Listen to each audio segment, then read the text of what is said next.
Buon Natale a tutti, buon Natale e benvenuti. So in case you're wondering, have you clicked on the wrong video by accident? No, you haven't. I just greeted you all with a Merry Christmas in Italian and a welcome. So benvenuti means welcome, buon Natale, Merry Christmas, e buon anno, Happy New Year. So although we're not exactly at the New Year stage, it doesn't matter, we still say it, right? So Dawn from Dawn Loves Couture just reached out to me recently and she said, hey Tan, let's try and do something as a bit of a collab. She had this idea where we share with you our Christmases and the way we celebrate our Australian Italian, or dare I say Italian Australian, it's a thing. Christmas, as well as Dawn sharing her American Italian or Italian American, I don't know how you phrase it or how you prefer to say it, Christmas. So I'm sure that there are going to be some differences, and I'm guessing, I would bet my bottom dollar that there would be quite a few similarities. So today's video is a collab with Dawn. Dawn Loves Couture is her channel and her Instagram. I'll have everything linked below. If you've come from Dawn's channel, welcome. I do hope you'll consider subscribing. Or if you're just stopping by for the first time and this is the first time you've seen moi, well, again, I do hope you'll consider subscribing. In the spirit of Natale, I have decided to just wear the one of very few little Christmas decorations that I have and adornments and accessories. I really should make an effort to buy more, but anyway, here we are. What I'm going to share with you today is very particular to my family. Now, as much as there are going to be many things that I'm going to describe that will be very common in many Australian Italian families or Italian families in general, I'm sure that they are very, very universal or global, let's put it that way. But there might be some significant differences, such as climate, that might set things apart. Historically, for me, and still to this day, although I would go as far as saying perhaps a little less so, is the celebration of Christmas and New Year with family, or those who are almost family or like family to us. Fur babies and real babies and people and everything in between. So the idea is that growing up, we would always have the Christmas Day celebration. I know Christmas Eve is very, very popular overseas in the Northern Hemisphere, but here specifically for, I would say, most Australians, Christmas Day tends to be the focal point of the celebration. So, of course, there are always going to be differences. Let me put that caveat out there. There are always going to be exceptions. There are always going to be intricacies and nuances that occur in every family. But what I'm recounting is, of course, what is intrinsic to me and to my family. So Christmas Eve, obviously filled with anticipation of what's to come the next day. And in my family, with my parents and my brothers, Christmas morning was huge. We'd get up, being typical kids, and we would run down to the tree and we'd see what was there, but we weren't allowed to open anything until our parents were there too. So of course, what did we do? We raced back to my parents' room, we woke them up, and they got up in good humor, in good spirits, you know, thank God for them. And they would traipse down with us to the Christmas tree, and they'd sit nearby while my brothers and I have two brothers, ripped into these gifts. So that was my family tradition. We didn't necessarily do anything Christmas Eve. Sometimes we would go to midnight mass on Christmas Eve so that we didn't have to go the next morning, or we would go to mass the next morning. So it was always an early wake up, naturally, like a lot of kids do on Christmas Day. And we'd have the exchanging of gifts, the opening of gifts. And I have to admit, if I could just launch a little bit into the luxury realm, I remember receiving my first my first significant little handbag from Mum one Christmas. And I remember specifically where we lived at the time. We were living in an inner city suburb. My parents used to have a business and we used to live in the terrace house behind the business. And I remember Mum having bought me this fuchsia, like I was 10, maybe less. This beautiful fuchsia, and we're talking hot pink, right? Sort of a French purse shaped bag. So the way you opened it was like a French purse where you had to, you know, the two interlocked balls, I guess, and you had to flick them open, and the whole bag was about this tall, and it was leather, and it was bright hot pink. I don't know what I did with that now. I would probably still wear that now if I had it now, but anyway. And I think from that point onwards is when my love for bags began, and my love of accessories and fashion and clothing very much came from my mother. Often Christmas would be very much an event that revolved around family gathering together and food. So my mum had a couple of sisters here who lived in Australia, one overseas. My dad had some brothers also here. So sometimes, some years we would alternate where we'd do lunch maybe with one side, dinner with the other, and then switch the next year. Or we just tended to spend a lot of Christmases with my mum's side of the family. So there would be her sisters, everybody brought a plate. And when I say we brought a plate, we didn't bring a plate, we brought a plate. So there was always stacks of food. So let me run you through the, let's say, the outline of what a traditional Christmas Day lunch would look like for me. We would arrive, and often it was held at a focal family member's house, often my grandparents' house. And they had, luckily enough, quite a large house with a large space set. So there were quite a few of us. And sometimes not everybody would be there year after year.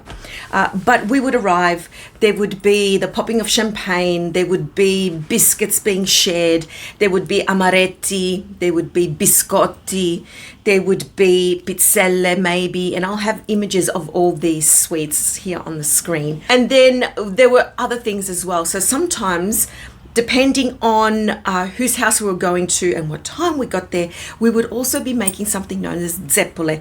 And zeppole were like a doughy donut, but not necessarily sweet.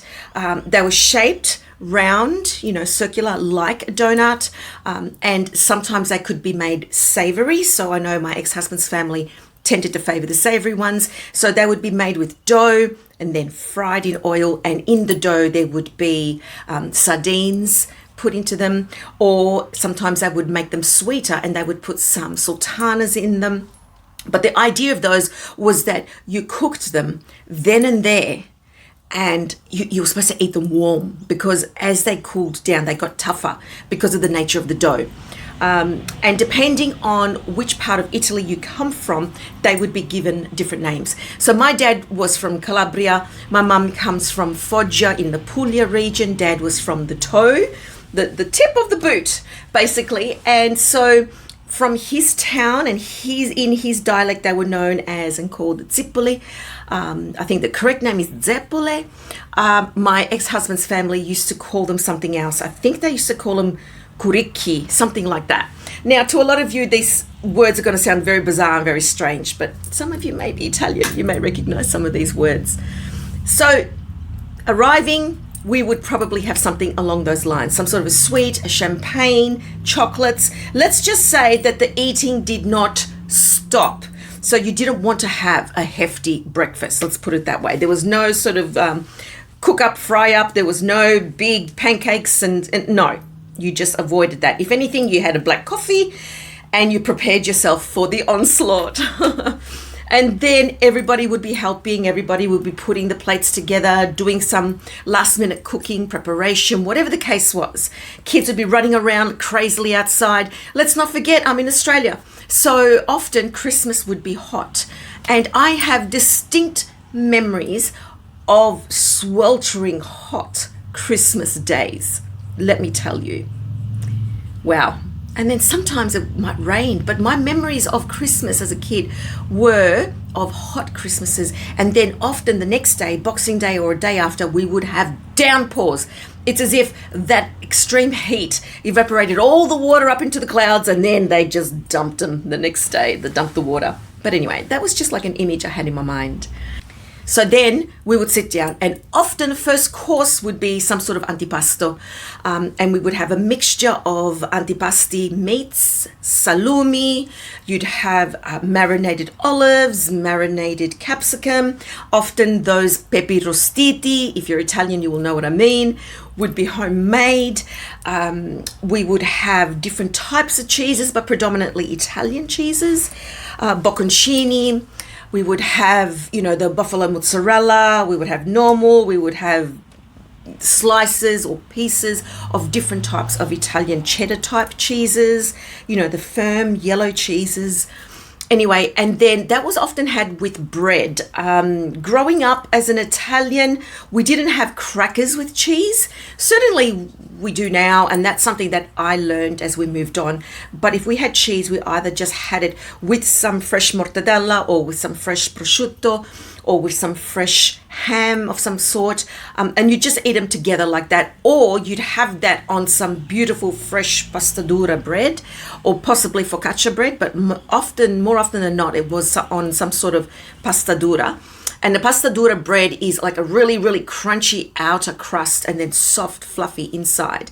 Just worked really well, There was no additional sort of quince paste and chutneys and all those other additions that are very common on a cheese board these days. Well, for a long time anyway. So then we would have that, talking, sitting around, whatever. Then there, soon after that, or even alongside that, would be the seafood. And the seafood of that year would often depend on what was decided to be bought. So we always had prawns, and still to this day we will have a prawn dish of some kind, a prawn platter. Occasionally, if the prices went too steep, we would have some lobster, and you'd be sharing some of that. I've done crabs before in the past, so we'd have some sort of a seafood, and sometimes that would be mixed with the cold cuts and everything. And when I say mixed, I don't mean all on the same platter, you might have those. So basically we'd start off with a cold plate first. Then you'd get up, we'd clean up, and that would give us time to settle and digest a little bit. Then right after that would come the pasta meal. So I can't even call it a main, because if the antipasti and the seafood were known as the entree, well then the pasta dish is almost like a semi-main dish. And then there would be some sort of a pasta. Often lasagna, sometimes there would be cannelloni, and my mum or my aunties or my grandmother at the time, she would have made the pasta. The filling would have been a mixture of spinach and ricotta, or we would have spinach and ground beef or mince, and that would make up a nice mixture too. I never liked the spinach and the ricotta filling, I must admit. So I always wanted the meat filling. So sometimes we'd have the cannelloni, and we never used those pre-made hard tubes. We made the pasta. And then get up, clean the plates again, because often we had to wash all the plates in order to use them again. And then we would have some sort of a main meat dish. Growing up in my family, despite the fact that my dad was a butcher, we only had turkey sometimes. So we didn't have the traditional American style turkey main. Sometimes we had maybe some roasted spatchcocks, or we'd have chicken, or we would have certainly a meat dish such as porchetta. And porchetta is a rolled up pork, which is being cooked the day before and then sliced and served cold. What else would we have had? We would have had maybe some sort of a roast of some kind, maybe lamb racks, or we'd have like something cooked on the spit, sometimes outside. So it just depended on whatever we were deciding to have at the time. Mum used to cook turkey, so sometimes Mum would bring the turkey, but not always. So we wouldn't always have turkey. We have had now these last many years turkey each Christmas, because it's become Mum's own tradition, if I can say it that way. And then alongside the meats, there would be vegetables of some kind, and often a couple of varieties of salads. So by that stage, we were well and truly feeling like we were exploding. But this didn't all happen in a short, condensed amount of time. This lunch extended often until the evening. So you can imagine it was a lot of slow eating, talking, just being together. We'd always have the Christmas crackers. My mum brought those and bought those every year. Still now she does. So every Christmas we're popping these crackers, and you put on that funny little hat and you tell the silly dad jokes that are in there. So, you know, it was a great time. It truly was. And I have very, very fond memories of Christmases, especially Christmases with my family. And then, you know, we'd get up, we'd wash, we'd clear the table. There would be a walk at some stage. And often it would be, from memory, the females on my side of the family would go for a walk. The men would just like stay behind. They'd start playing cards. They'd play any of the Italian card games. So they'd play Scopa or Briscola. So often the men would play. And I remember my grandfather would play. And then if he didn't have a good hand, he'd sort of like take the card and he'd throw it down and he'd say in Italian, "Here, eat that," or "Here, take that." You know, it was very funny. And we just used to like listening to them.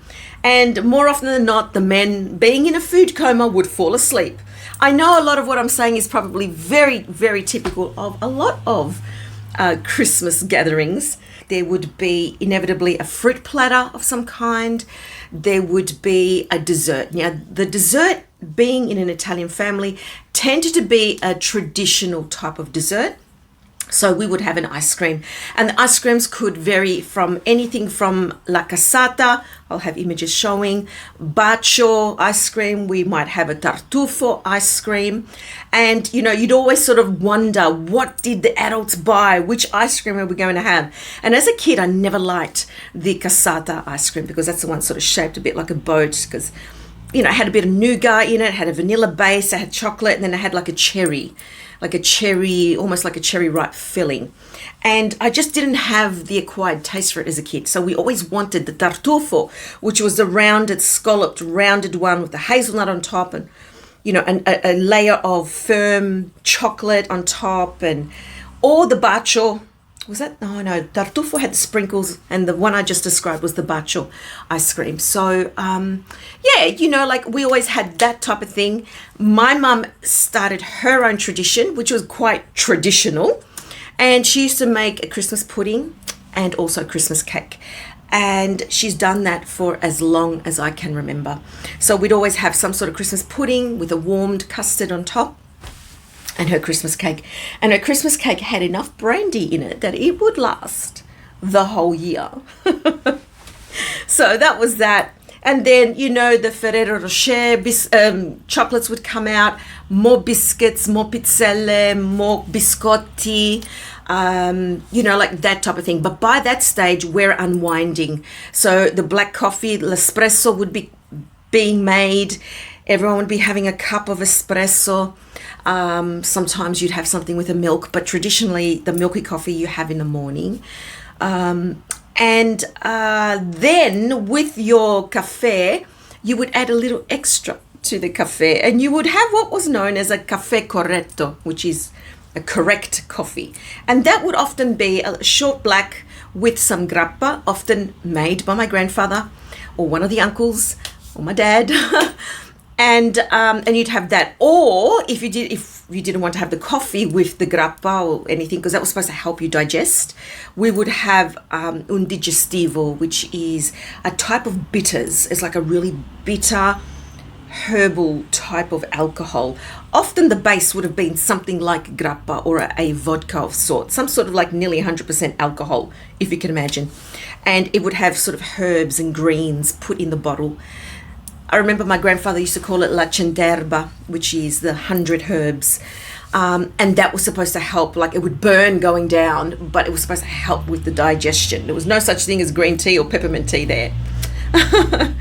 So, and somewhere in the mix, either after that, sometime later, or even with the desserts, there would be what a lot of you would be very familiar with, which is il panettone. And panettone, which means big bread, was the sweet brioche style Italian Christmas cake. And, you know, for a long, long time, the only ones available were the traditional type with all the fruit inside. And there are a number of stories about how the panettone came to be. There are a couple of historical stories about them, but I won't go into those stories because I don't want to, like, it's already 24 minutes, so I don't want to talk too long at you. And my favorite was always and still is to this day, il pandoro, which is the taller one. So the panettone, which is a big bread, you know, sort of like about this high, squat, full of fruit and some candied peel in there, beautiful sponge, aerated, really hard to make. A friend of mine is making them every year, trying to perfect it. Or the pandoro, which was the tall one, no fruit, just that beautiful sweet bread, brioche style type of thing. But it's lighter than brioche, and you dust the icing sugar on top. And the pandoro, which means golden bread, was always the one that would go first. So that's my Christmas tradition and my Australian Italian Christmas tradition. We tried to keep it very Italian for a long time, especially while my grandparents were alive, because they were Italian. I'm finding now that Christmas now with my family, as in my children and me, is a little bit more relaxed. It's not as intense and food heavy as they used to be. But let me tell you, those Christmases, they're forever ingrained in my mind. So I look forward to hearing about your Christmas, Dawn. What's it like over there in Philly, in Philadelphia? What do you do? I wonder if we'll have any crossover, any similarities. And as I said earlier, if you've come from Dawn's channel, welcome. I do hope you consider subscribing if you find my content interesting. As always, I look forward to reading your comments. I'd love to hear about your Christmases. What do you do that is intrinsic to your family, that is very particular? Please share with me below. Love to hear and read and correspond with you. So take care, everybody. God bless. Buon Natale, buon anno. Che Dio vi benedica. And I'll see you next time.